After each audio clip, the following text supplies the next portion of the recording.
Struggling to remember arterial blood gas values during your nursing exams? Let's memorize the normal ABG ranges the easy way so you can master acid-base balance. We start with the pH, the most critical number, which must stay strictly between 7.35 and 7.45.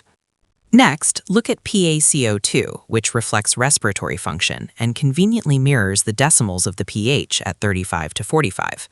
Bicarbonate, or HCO3, represents metabolic control and typically ranges from 22 to 26.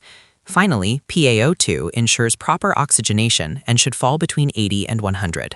To remember them all, just visualize this sequence: 7, 35, 45, 22, 26, 80, 100, in a rhythmic pattern.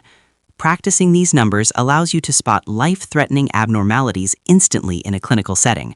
Remember, you must know what is normal before you can identify the abnormal.